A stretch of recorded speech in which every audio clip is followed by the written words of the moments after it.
उनको जो नियुक्ति पत्र बांटना है बांटे। वो अगर जाली नियुक्ति पत्र भी बांटना शुरू कर दे तब भी 10 लाख सरकारी नौकरी का नियुक्ति पत्र नहीं बांट सकते हैं। मेरा विश्वास है ये झूठ बोल रहे हैं ये लोग, क्योंकि उनके पास ना कोई योजना है ना कोई उन्होंने इसको सोचा। गांधी मैदान में खड़े हुए घोषणा कर दी। मेरे भाई मैंने कह दिया, मैं रोज कैलेंडर में एक एक दिन काट रहा हूं। उनको जो नियुक्ति पत्र बांटना है बांटे। वो अगर जाली नियुक्ति पत्र भी बांटना शुरू कर दे तब भी 10 लाख सरकारी नौकरी का नियुक्ति पत्र नहीं बांट सकते हैं। मेरा विश्वास है ये झूठ बोल रहे हैं ये लोग, क्योंकि उनके पास ना कोई योजना है ना कोई उन्होंने इसको सोचा। गांधी मैदान में खड़े हुए घोषणा कर दी। इसीलिए मैं पूरे विश्वास से कह रहा हूं कि अगर 10 लाख लोगों को सरकारी नियुक्ति पत्र दे दिया जाए, सरकारी नौकरी लग जाए, तो मुझे कोई जरूरत नहीं है बिहार में राजनीति करने की या इस तरह का प्रयास करने की। मेरे पास काम करने के लिए पूरा हिंदुस्तान पड़ा हुआ है। आप अगर 10 लाख लोगों को सरकारी नौकरी देने का मतलब ये है कि बिहार की कई और व्यवस्थाएं बहुत अच्छी हो जाएंगी, तभी तो आप नौकरी दे पाइएगा। पैसे लाइएगा कहां से? 40-50 हजार करोड़ रुपया अलग से चाहिए, कहां से लाइएगा पैसे?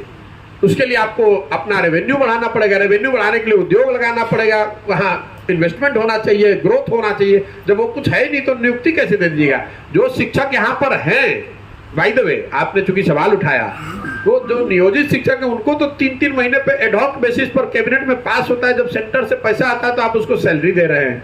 आप 10 लाख लोगों को कहां से नौकरी दे दीजिएगा?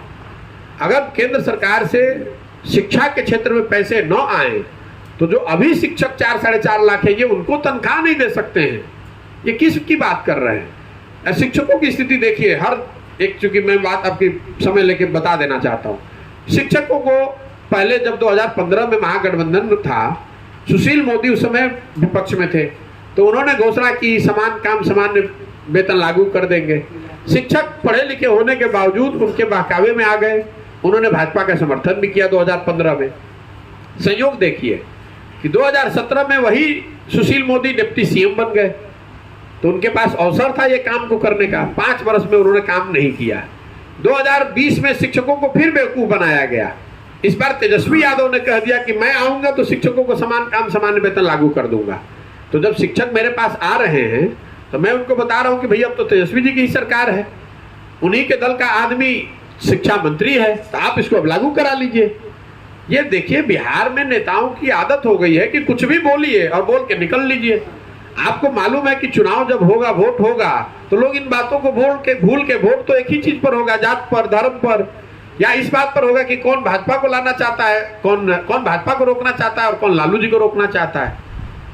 जब तक बिहार की जो बदहाली है उसके मूल में, उसके जड़ में बात यह है कि जो जनप्रतिनिधि है उसके मन से ये डर खत्म हो गया है कि वो